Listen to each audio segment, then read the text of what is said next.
Assalamualaikum semuanya. Selamat pagi, siang, sore, malam. Jadi gini nih, guys, di Himaycom Value ini ada konten baru, yaitu ngobak. Nah, sebelum kita masuk apa itu ngobak, jadi gue pengen kenal diri dulu. Nama gue Kenan Pratama dari Angkatan 19, dan sekarang ambil sebagai staff OR. Nah, ngobak itu apa sih? Ngobak itu adalah ngobrol bagian. Jadi, buat kalian yang pengen tahu bagi-bagian di struktural Himaycom, kalian bisa banget nonton ini. Nah, di sini gue nggak sendiri, di sini gue ditemenin sama kakak cantik, yaitu nanti memperkenalkan diri sendiri lah. Ya, kepada kakak cantik dipersilahkan. Pede. Hai semuanya, salam kenal. Nama aku kali ya, biar lebih akrab ya. Boleh. Nama aku Sally. Aku kenalinnya sebagai apa nih maksudnya, Ken? Sebagai dan nanti kan kakak kenalin dulu nih, kakak dari mana asalnya, umurnya berapa, single apa enggak? Oh gitu, harus ada umur ya. Oke. Jadi kenalin saya, nama aku Sally. Umur ya ampun 23 tahun, Beb. Yeah. Terus angkatan 2015. Apa tuh? Aku asal dari Banten. Oh, dari Banten ya, Kak ya? Mungkin di sini ada ya yang orang Banten, nanti kita bisa join gitu ya. Terus apa lagi nih, Ken? Nah, yang terus harus diketahui. Gini nih, Kak. Sebelumnya aku mau izin buat nanya nih, Kak. Boleh. Sibukan kakak sekarang lagi apa sih, Kak? Kalau boleh tahu di tengah pandemi yang lagi kayak gini nih, Kak. Oke. Jadi emang udah hampir setahun ya kayaknya kita ke pandemi. Ya. Terus kebetulan juga aku emang masih kerja. Terus jadi emang sibuknya emang lagi sibuk kerja aja. Ada WFH tapi nggak full, nggak kayak mungkin teman-teman yang lain tuh full WFH, tapi aku nggak, kayak misalkan seminggu WFH, seminggu enggak gitu. Jadi dibagi-bagi. Apa ya, kesibukannya gitu aja sih, sibuk mempersibuk diri sendiri untuk mencari duit kan, untuk untuk kehidupan yang lebih baik. Sekali. Iya kan? Jadi kan prioritas aku udah beda lagi nih, Ken. Bener sih, Kak. Semakin kita dewasa, semakin prioritasnya semakin berganti ya, Kak ya? Iya dong. Masa gitu-gitu aja kan, stuck gitu-gitu aja nggak mungkin. Nggak mungkin. Benar. Orang harus bisa lebih baik. Kenapa, Kak? Kenny apa kabar nih? Kan aku belum tahu nih ya, Kenny. Maksudnya Kenny itu siapa kayaknya. Terus aku kayak pengen kenalan gitu, Kenny siapa, orang mana, angkatan berapa mungkin. Aku itu angkatan 2019, Kak. Aku dari Jakarta Utara, Priok, Kak. Iya, dari Priok. Ya ampun. Oke. Nah, Kak. Nah, dulu kan kakak pernah menjabat di struktural Himaycom nih, Kak. Nah, kalau boleh tahu bagiannya apa, departemennya apa, terus periode berapa, seperti itu sih, Kak. Aduh, aku periode berapa ya? Oh ya, oke. Aku jadi kebetulan setelah maba tuh aku langsung terjun ke himpunan. Jadi emang dari periode 3 sampai periode 5 aku di himpunan. Jadi 3 tahun tuh aku di himpunan kan. Terus jadi macam-macam aku ceritain aja nggak apa-apa ini? Nggak apa-apa, Kak. Oke, jadi ini setelah maba aku ngikut himpunan di periode 3 tuh, kebetulan baru ke-3 tahun tuh Himaycom. Terus udah gitu di periode 3 tuh aku jadi staf bendahara.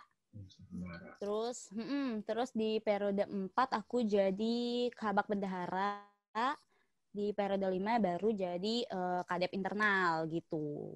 Jadi kayaknya aku lebih passionnya ke keuangan gitu deh, kayaknya dari staf kabak jenjangnya gitu kan, lancar. Kan kakak dari staf nih, Kak, dari staf bendahara, kabak bendahara. Kakak milih bendahara gitu, Kak? Oh iya, jadi awalnya kenapa ya? Aku ceritain kayak kenapa aku masuk himpunan dulu kali ya, nanti boleh ke bendahara ya. Nih, jadi awalnya itu aku kenapa masuk himpunan, biasa maba, lihat anak himpunan keren, jujur gak Kenny? Betul, Kak. Gitu gak? Keren abis. Ya sih, keren abis kan. Dan kebetulan pas SMA tuh aku memutuskan apatis, jadi nggak masuk organisasi apapun waktu SMA. Terus masuk kuliah, kayaknya mikir nih, nggak bisa nih kalau misalnya kuliah gini-gini aja gitu. Karena kan kayaknya relasi di perkuliahan lebih banyak, pertemanannya juga lebih luas kan. Jadi aku memutuskan untuk ya udah, seenggaknya gue masuk himpunan nih, maksudnya ikut organisasi kecil-kecilan gitu, bertahap gitu kan. Ya udah. Awal sih kayak ya udah yuk ikut gitu sama teman-teman tuh, teman-teman kelas. Terus masuk himpunan, interview, akhirnya keterima. Terus kenapa milih bendahara? Karena emang dari dulu aku seneng ngitung sih, Ken. Aduh, berarti Aduh, jago bingung nggak tuh? matematikanya nih Kak. Aduh, nggak tahu sih. Aduh, Dibilang jago enggak, tapi suka ngitung. Tapi as- jadi gimana ya? Dari SD sampai SMA sampai sekarang mungkin kalau apa-apa duit tuh masalahnya ya udah aku yang ngehandle gitu. Apa? emang Kakak hobinya menghitung uang dan manage uang lah ya Kak ya? Ya, iya kayaknya aku lebih suka ke situ. Terus kalau misalkan aku kan mencari tahu tuh ya, maksudnya cari tahu tuh 12 bagian di himpunan tuh apa aja gitu. Nah, Terus kayaknya nggak bisa nih kalau misalnya sekretaris nggak ngerti surat menyurat gitu kan. Ya udah akhirnya aku nggak tahu sih ini passion atau apa atau hobi atau apa, aku nggak tahu. Jadi ya udah deh keuangan aja gitu, maksudnya bendahara aja gitu. Aku mikirnya nih, ya ampun ya. cetek banget sih otak nih. Mikirnya bendahara itu cuma nagihin uang kas. Ya ampun secetek itu nggak sih pikirannya kan. Terus ternyata maksudnya di himpunan beda lagi gitu. Ngurusin uang di himpunan tuh beda lagi. Jadi akhirnya ya udah masuk ke bendahara. Ya itu emang gara-gara seneng hitung. Terus emang kayaknya aku nggak punya skill atau nggak punya bakat apapun di bagian lain gitu. Jadi ya udah akhirnya ya udah mutusin ya udah bendahara aja deh gitu. Dan itu punya pemikiran yang cetek itu dulu, yang pun ya Allah sorry banget waktu itu aku kayak ngomong ya udahlah bendahara cuma ngitung-ngitung doang gitu, cuma nagihin uang kas doang gitu. Akhirnya kesini-sini jadi makin belajar, banyak banget pelajaran yang ada di bendaharanya Imaikom gitu. Jadi ya udah sih awal-awalnya aku suka gitu-gitu aja. Ya, betul Apa? Kak. Tapi wajar sih Kak, maksudnya kita, Apa? aku juga dulu lihat kayak maba, Hmm. pengen ikut himpunan pengen ikut struktural gitu. Kayak asik deh, gitu kan. Yes. Terus akhirnya pas Kakak bilang kayak tadi, awalnya ngira bendahara cuman nagih uang kas kayak, mungkin kayak SMA ya kayak, itu wajar Kak, karena kita nggak tahu apa-apa dulu kan, kayak Benar. maba gimana gitu, nggak ngerti apa-apa Kak. Setuju. Nah, Emang iya, maksudnya kan apalagi aku dulu SMA memutuskan untuk apatis kan, jadi nggak tahu apa-apa tentang organisasi. Dulu juga organisasi SMP ya, elah ngapain sih gitu kan. betul sekali. Terus masuk organisasi kuliah ya udah jadi kayak gini gitu. Ya udah, konsekuensi juga. Nah, tadi kan Kakak awalnya bilang kayak ngiranya kalau bendahara Hmm. nih cuma nagih uang kas nih Kak. Nah, Yes. sebenarnya dari bendahara ini fungsinya sih sebenarnya seperti apa Kak? Kayak apa sih yang Kakak lakukan selama Kakak menjabat seperti itu Kak? Namanya awal-awal jadi staff masih anak bawang. Ya. Dulu-dulu kayak pembagian tugas memang ya. Dulu tuh kabak aku Kak Vega Febriana kalau ada yang tahu ya. Kabak aku Kak Vega terus ngasih tugas aku gimana ya kalau misalkan himpunan tuh yes, dibilang susah enggak, dibilang enggak juga ya susah gitu kan. Karena emang kan nih bendahara waktu nggak tahu sampai sekarang mungkin cuma 3 ya Ken ya. Iya Bendahara Kak, ya. masih 3. Yes. Bendahara cuma 3, tapi bisa menghandle semua keuangan yang ada di organisasi, yang ada di Betul, himpunan, apapun betul. ataupun kampus gitu kan. Ya, Seluas itu ternyata. Kalau misal untuk fungsinya ya itu ngurusin uang, ya. maksudnya administrasi gitu, kayak uang kas tetap ada. Ya, Jadi untuk pemasukan untuk kehidupan satu periode ke depan kan. ya. Jadi kan orang-orang hidup, maksudnya bukan hidup sih, kayak bertahan hidup di sekre, pembersihan sekre itu tuh ada dari uang kas gitu kan. Nah iya, jadi awalnya itu kayak apa sih, tugasnya bendahara untuk narik-narikin uang kas, terus kayak administratif, terus kayak ini kalau setiap proker Ya, kita yang jadi bendaharanya. betul sekali Kak. Jadi gimana tidak puyeng kan, maksudnya Ya, dengan beberapa proker, banyak banget kan Ken, kamu tahu ya betul proker di Kak. Jadi Maikom. kayak soft Banyak jobnya ini banyak nih ya Kak ya.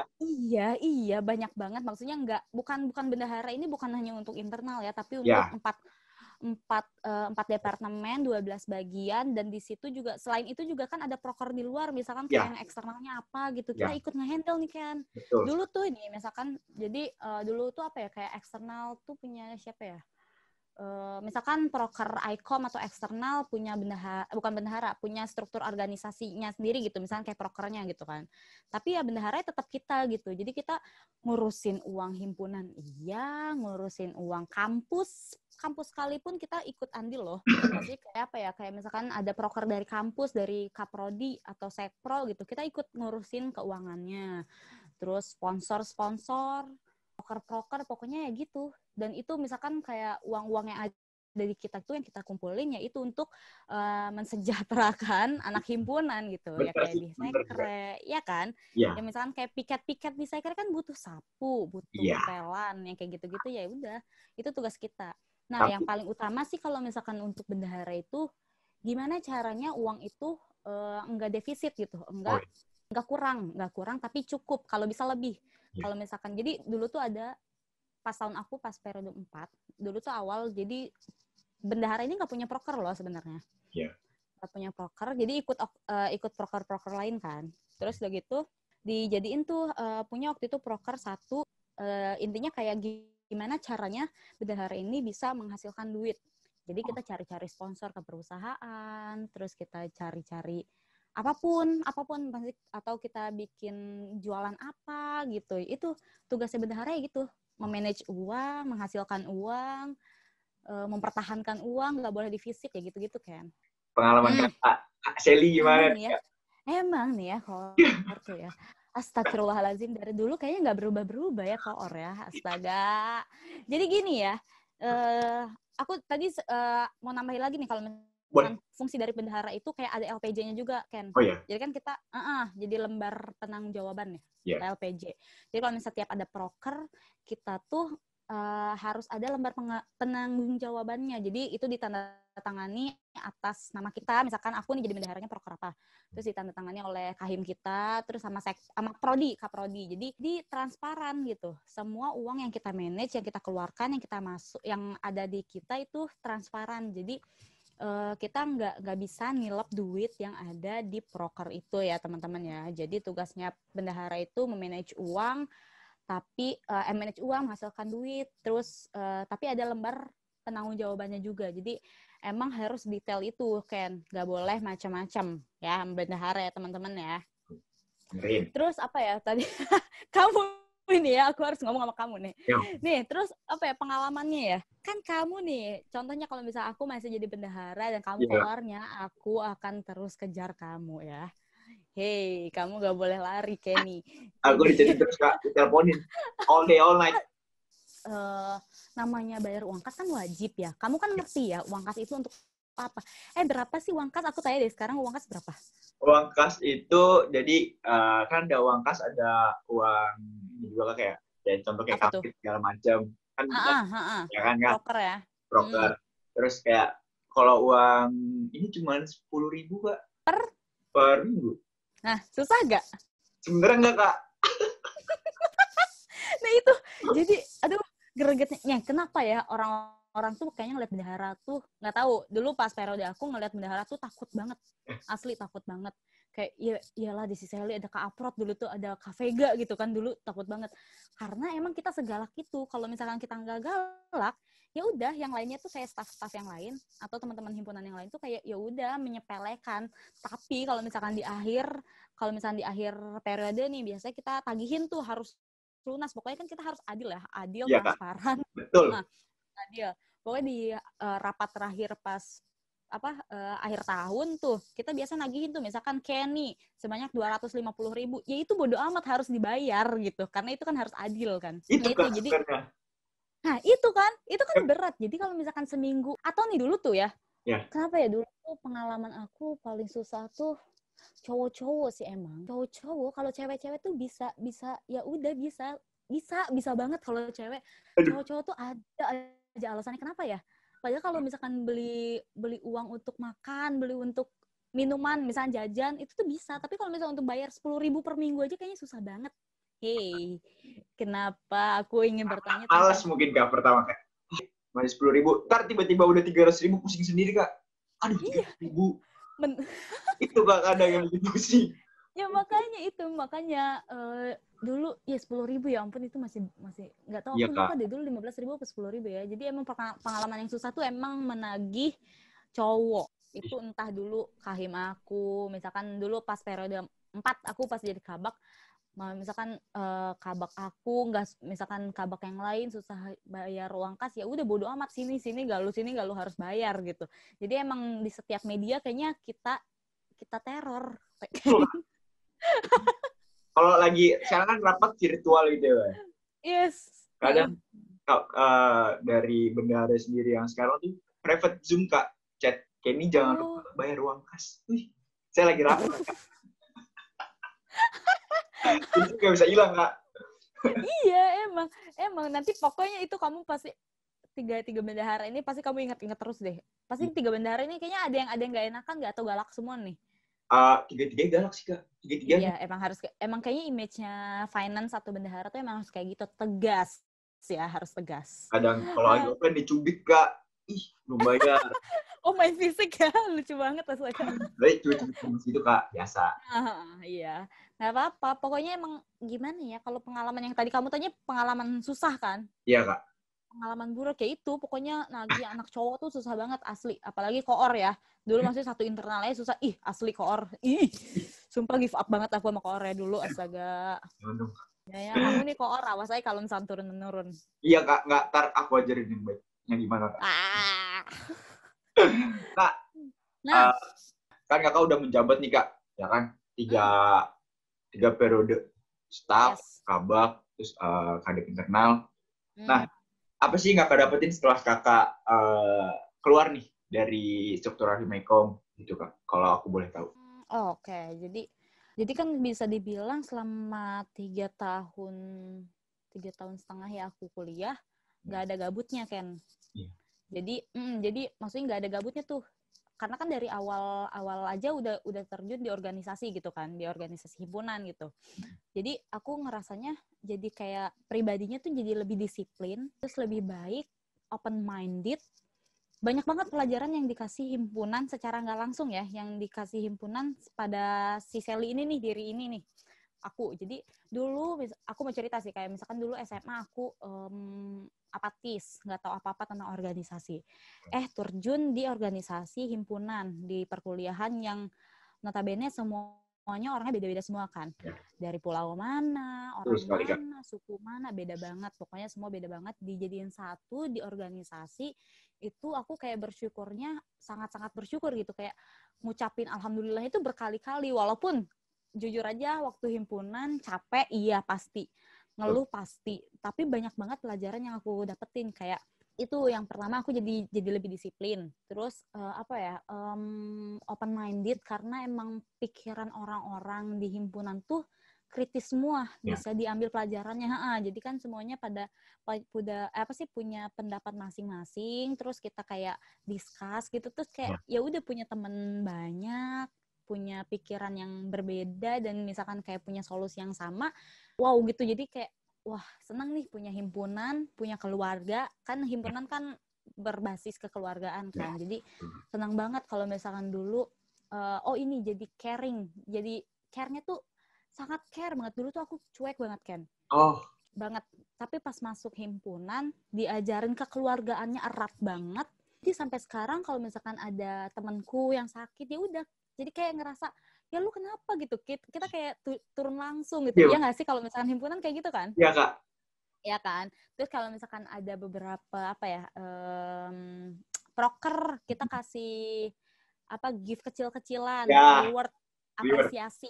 Iya betul. Itu harus banget, karena kan maksudnya aku sih berpikiran setiap event itu nggak ada yang gagal ya. Maksudnya setiap event itu, sekecil apapun event itu selalu harus diapresiasi, walaupun cuma dikasih coklat mungkin, dikasih biskuit, apapun, sticky notes, ucapan terima kasih aja itu udah oke banget. Maksud aku kayak ya udah alhamdulillah banget. Terus ya udah aku jadi kayak ngerasanya ambil pelajaran dari si himpunan ini banyak banget. Jadi pribadinya jadi lebih baik ya. Maksudnya aku nggak no peres nih, jadi lebih baik banget. Jadi terus nanti kalau misalkan kayak ini lulus dari perkuliahan, si dunia himpunan ini, dunia organisasi ini ternyata kepake banget di dunia kerja. Dibandingkan dengan kayak ilmu-ilmu di kuliahan, misalnya kayak pelajaran apa, matkul apa gitu kan. Betul, Pak. Itu cuma selintingan aja menurutku. Tapi kalau misalnya untuk kerja lapangannya gitu ya, turun langsungnya itu kepake banget. Dari himpunan ke dunia kerja itu kepake banget. Jadi beruntunglah kalian kalau misalkan yang masuk di himpunan ya. Atau di organisasi apapun. Betul sekali, Kak. Jadi kan yang kita tahu ya, Kak ya. Jadi himpunan itu kan ya sibuk Kak. Ya kan?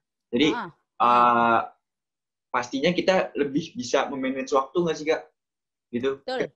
Ya kan? Betul. Karena di luar kita juga kuliah, tapi kita juga punya kesibukan. Nah, mungkin kebanyakan dari teman-teman nih masih ada Kak yang kayak sedikit ragu, aduh bisa nggak ya kuliah sambil organisasi? Nah, Yes. ini buktinya teman-teman semuanya. Saya tahu. Bisa.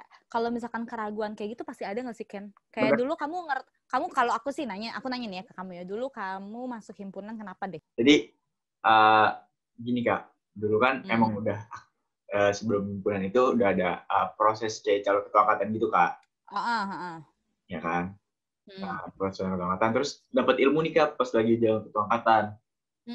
Nah, sampai lah jadi sekarang alhamdulillah jadi ketua angkatan 2019. Terus aku mikirnya kayak ilmu yang udah aku dapat, terus kebetulan suara teman-teman 19 itu bisa lewat aku. Jadi misalkan kayak 19 punya aspirasinya nih Kak buat himpunan gitu kan. Nah, itu kan bisa lewat aku kayak gitu sih Kak. Jadi aku pengen Himaikomnya juga berkembang gitu, lebih baik. Betul banget. Nah benar kata Kenny, kalau misalkan kita jadi intinya Kenny itu udah terjun di kolam terlanjur basah ya udah terjun betul, aja Kak. kan. Iya. Ya kan? Betul Jadi sekali. sebenarnya jangan tanggung-tanggung ya nggak sih Ken? Kalau misalkan udah memutuskan sesuatu A, kita nggak boleh kayak yaudah deh ntar aja deh besok lagi deh atau kapan lagi deh gitu. Jangan, mending langsung nyebur aja gitu. Menurut sih gitu. Jadi kan banyak banget nih pelajaran yang diambil. Udah mau akhir periode juga nih ya Ken ya? Iya, kebetulan ya Kak. Jadi itu nggak keras sih Kak. Tapi bener juga sih Kak yang kata Kak Sally bilang ya, kayak misalkan bulan tuh sibuk, tapi kita dapat reward ke diri kita, feedback ke diri kita yang lebih baik. Karena sayang juga sih Kak ketika kita misalnya kuliah ya Kak. Kita kuliah jauh. Apalagi mungkin aku juga ngerantau istilahnya ke Bandung, ke Jawa Barat. Kak Sally dari Bandung ke Jawa Barat, ke Bandung. Gitu kan. Kayak bingung sih Kak ngabisin waktunya kalau di kosan terus kayak gimana. Terus kayak kalau nongkrong terus ntar mesti apa yang kita dapat? Iya, habis duit kalau nongkrong. Kayak gitu sih Kak. Tapi walaupun emang himpunan suka ngabisin duit juga, ya nggak sih? Betul, Kak. Kayak DAP. Atau nggak tahu sih aku kalau misalkan sekarang nih, kalau online gini ada gak sih yang kayak gitu-gitu DAP, bla-bla-blanya? Gini sih, Kak. Kalau sekarang online kayaknya, DAP sih nggak ada, Kak. Jadi udah diteliti gitu. Dan kita kan tetap ada uang yang dari Kaprodi gitu, Kak. Ya kan, turun. Jadi ya walaupun kita tetap kayak biasanya sih yang DAP itu hanya proker-proker yang besar gitu Kak. Proker besar. Jadi kalau misalkan proker kayak ICOM itu kan dia panitianya banyak Kak.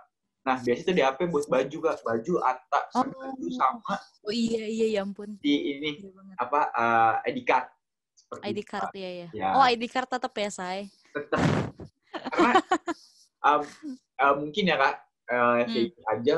Kalau walaupun ICOM atau iBref itu online, panitia itu tetap mestinya terjun langsung ke Bandung buat menyiapkan studio, menyiapkan berbagai macamnya seperti itu sih Kak. Iya benar. Walaupun kalau misalkan jadi apa ya, kalau misalkan ada orang nih mungkin kayak nggak bisa nih gue kuliah jauh-jauh tapi cuma kayak organisasi doang, itu salah besar kan ya. Benar Kak.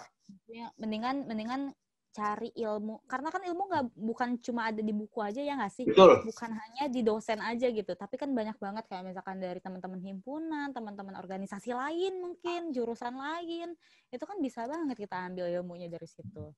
Jadi nggak usah setengah-setengah kalau misalkan emang mau masuk organisasi, apalagi himpunan gitu. Karena kan kita bisa mengabdi ke jurusan kita sendiri gitu kan. Ya, sekali Kak. Karena kalau setengah-setengah menurut aku kayak capek juga setengah-setengah Kak. Sayang gitu. Gitu. Kalian waktu buat capek, ternyata kita nggak dapet apa-apa kan. Benar. Nah, banyak pengalaman juga nggak sih? Iya Kak. Kayak seru gitu, banyak teman. Nah, teman. Suka dukanya dapet lah Kak, sampai jadi keluarga itu, aduh. Banget. Iya kan Kak? Ini, aku kalau misalkan disuruh kuliah lagi, mending kuliah lagi deh, asli. Sumpah, mending himpunan lagi deh, asli, sumpah deh. Kalau misalkan teman-teman di sini pengen cepet-cepet lulus, pengen cepet-cepet kerja, nanti pasti kalian ngerasain deh, pengen kuliah lagi deh, gitu. Kayak, pasti deh. Mungkin yang tadi Kak bilang kayak caring segala macam, benar-benar himpunan tuh ngajarin banget kayak namanya caring, kayak lagi sakit tiba-tiba pagi-pagi Ken, ini ada kumpul gitu. Gitu Kak, kayak Kan? Wah, keluarga banget. Iya kan? Iya. Awalnya kan misalnya kayak kita kaget, hah apaan sih kok takutnya nih kita baper atau gimana? Iya. Ini ngasih ini ke gue gitu. Padahal mah Iya. banget kan. Iya, betul sekali, Kak. Aduh. Ternyata turun-temurun memang keluarga itu nggak bisa lepas ya, Kak. Oh jelas. Makanya kalau misalnya, jadi apa ya? Kalau himpunan emang nggak ada batasan untuk keluarganya ya. Maksudnya dari periode mana juga kita tetap keluarga gitu. Walaupun emang kita misalkan aku sama kamu tuh belum pernah ketemu kan. Tapi kalau misalnya udah ngobrol gini nyambung, kayaknya enak-enak aja kan gitu. Betul sekali, Kak. Jadi nih buat teman-teman di luar sana nih, Kak. Khususnya buat mahasiswa baru yang baru mau kuliah. Terus buat angkatan 2019, 18, 17. Pesan-pesan buat kita-kita nih, Kak, yang masih kuliah. Kalau aku bukan untuk menggurui, nggak maksud untuk apa ya kayak so pinter gitu ya teman-teman. Cuma di sini aku pernah melewati masa-masa kalian gitu. Apalagi misalkan teman-teman maba nih, pokoknya itu kan apa ya kayak awal mula hidup kamu yang sebenarnya itu pas kuliahan ya menurutku ya. Karena di kuliahan itu banyak banget suka dukanya. Mau di organisasi, mau di kelas, mau di mungkin nanti di permagangan atau apapun, pokoknya banyak banget. Kalau misalkan teman-teman masih kuliah nih, misalnya kayak teman-temannya Kenny 2019, 18, 17, ya paling tua ya? Iya, betul. Misalkan lagi pada skripsi, masih kuliah, pokoknya nikmatin aja prosesnya. Terus kalau misalkan ada pelajaran, aku nggak yang tadi tuh yang aku singgung, pelajaran itu nggak penting, bukan nggak penting ya teman-teman, tapi itu penting juga, karena itu bakal kepake juga di dunia kerja. Cuma emang dunia kerja tuh lebih banyak kepakainya di organisasi. Maksudnya organisasi ini lebih kepake di dunia kerja dibandingkan si embel-embel kayak matkul gitu kan. Nah untuk teman-teman yang masih kuliah, pokoknya semangat ya teman-teman ya. Nggak kerasa kalau misalkan 3 atau 4 tahun itu nggak kerasa banget kalau misalkan kalian ngerasa apa sih ngejalaninnya enjoy gitu tanpa ngeluh. Kalau misalkan kalian ngeluh capek, ya udah nggak apa-apa, sesekali nggak apa-apa. Tapi kalau misalnya setiap hari itu kalian harus introspeksi. Misalnya ada apa nih dengan diri gue gitu. Masa gue harus stuck aja di sini aja gitu kan, nggak mungkin.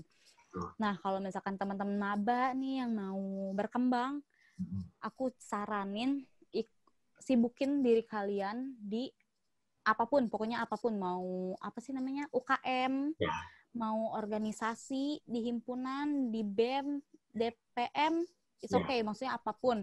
Pokoknya kalian sibukin, produktifin diri kalian, jangan sampai nanti setelah lulus, wah, gue sayang banget nih nggak dapat pelajaran dari eksternalnya gitu, dibandingkan internalnya pas di matkul doang, di perkuliahan doang. Gue harus jangan ada kata penyesalan di akhir nanti ketika kalian udah lulus.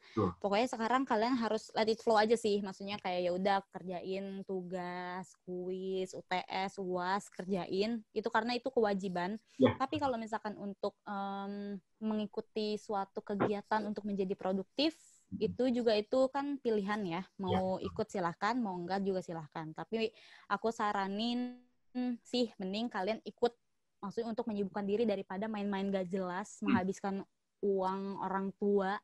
Apalagi kalian nih, benar kata Kenny tadi, udah jauh-jauh ngerantau, harus dapat feedback atau harus dapat, ini kayak balik modal lah gitu. Ya nggak sih? Kalau misalnya kita bayar kuliah mahal-mahal, jajannya juga mahal. Ya terus buat kita tuh apa ya gitu. Kita pikir lagi, kita tuh harus ngapain, berkembangnya ngapain. Ya udah, salah satunya berarti kan kita harus produktif. Entah jadi apapun, anything. Pokoknya kalian harus bisa bagi waktu. Nah, untuk teman-teman misalnya kayak masih ragu, tadi kata Kenny, misalnya setengah-setengah, nggak bisa nih kuliah sambil organisasi, apalagi ngedengar nih, misalkan himpunan sibuk banget, kayaknya 24/7, kayaknya nggak ada istirahatnya. Nggak mungkin kan, Ken? Kamu tidur aja kan? Pokoknya nggak ada ya, setiap orang punya batasannya masing-masing. Kalau misalkan kalian capek, ya istirahat. Kalau misalkan ngantuk, ya tidur. Maksudnya simpelnya gitu aja. Kalau misalkan kalian mau berkembang, ya ikutin apapun yang ada di depan kalian gitu. Jangan sampai ya udah ada penyesalan, gue tahu gitu ikut himpunan, gue tahu gitu ikut BEM gitu. Jangan ada kayak gitu. Karena kan penyesalan di akhir, nggak mungkin di awal kan. Kalau awal pendaftaran. Iya benar, pendaftaran. Pokoknya nanti kalau misalnya pendaftaran di Maikom, kalian harus ikut. Tuh kan. Semuanya. Jangan lupa sebentar lagi. Iya kan, bentar lagi kan, Ken? Betul sekali Kak, sebentar lagi. Ya, pokoknya udahlah, kalian produktifin diri sendiri aja. Kalau punya skill apapun, kembangin aja, pokoknya kembangin. Jangan sampai dipendem dan itu jadi kayak penyakit buat kalian. Teman-teman jangan ya. Nah, tuh. Terus sebelum ke terakhir nih Kak, harapan Kakak buat Himaikom ke depannya seperti apa sih Kak? Himaikom udah nggak kerasa, udah mau 8 tahun ya Ken ya. Ya, betul Kak. Aku sih berdoa kayak kalau misalkan kayak anak kecil itu kayaknya masih SD ya, masih kecil gitu ya. Tapi kalau misalkan aku lihat di himpunan ini kayaknya udah besar banget namanya. Udah dikenal banyak banyak pihak gitu, dari organisasi luar pulau mungkin, luar negeri mungkin, alhamdulillah ya, amin. Pokoknya aku berharap si Himaikom ini bisa menjadi keluarga atau organisasi atau anything, pokoknya kayak lebih baik lagi. Aku nggak peres ya, pokoknya lebih baik lagi. Entah dia organisasinya lebih baik lagi, SDM-nya lebih baik lagi gitu kan. Terus bisa terus terbang, mengepakkan si sayap kupu-kupunya gitu kan. Jadi bisa untuk terdengar di segala aspek, segala pihak gitu. Terus aku sih harapannya kekeluargaan kita jangan sampai putus. Pokoknya dari awal banget, misalkan dari awal belum terbentuknya Himaikom atau belum menetas loh, belum 1 periode gitu. Itu aku harap kekeluargaan itu, tali silaturahmi itu harus tetap dijaga gitu. Karena kan walaupun nanti misalkan sampai berapa periode, 20 periode, 30, pokoknya kita tetap harus ingat kita saling kenal itu ada di Himaikom, di rumah Ikom. Nah, untuk Himaikom sekarang juga aku berharapnya untuk bisa kayak merangkul semua internalnya Ikom. Dari mabanya, dari dosen-dosennya, dari klub-klubnya ya, dari klub-klubnya. Pokoknya harus tetap dirangkul. Pokoknya setiap tali yang kalian sambungkan itu jangan sampai terputus. Udah sih, aku sih berharap itu aja. Makasih buat Kak Sally atas harapannya. Nah, kita udah di penghujung acara Kak Sally. Jadi, makasih banget nih buat Kakak cantik Kak Sally, ya kan, yang udah ngeluangin waktunya ya kan di tengah-tengah kesibukannya. Makasih banget Kak sebelumnya. Terus nanti kita mungkin bakal ketemu lagi atau nanti ketemu offline Kak, ya kan? Amin. Terus buat teman-teman semua nih, jangan lupa ditonton video ini, ya kan? Karena di sini banyak banget pelajaran yang bisa kalian ambil. Seperti itu. Semoga bermanfaat ya podcast ini ya.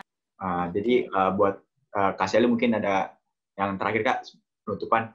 Untuk teman-teman yang nonton sekarang, salam kenal. Walaupun kita nggak pernah ketemu langsung, tapi semoga soon mungkin nanti kita bisa ketemu langsung. Amin. Pokoknya buat teman-teman semangat, jaga kesehatan. Mungkin sekarang masih kuliah online ya. Pokoknya semangat terus. Mau kuliah online, mau kuliah offline, kesibukan kalian dimanapun berada, pokoknya kalian harus tetap sehat dan tetap harus produktif ya teman-teman ya. Makasih banget buat Kak Sally sekali lagi Kak. Makasih Kenny. Ya, sama-sama Kak Sally. Nah, buat teman-teman semuanya, saya Kenny Raif Pertama dan Kak Sally berdiri dari podcast Ngobak. Nanti kita bakal ketemu lagi di episode selanjutnya. Jadi stay tune aja di YouTube-nya Himaikom Telkom. Oke? See you guys. Assalamualaikum warahmatullahi wabarakatuh. Waalaikumsalam.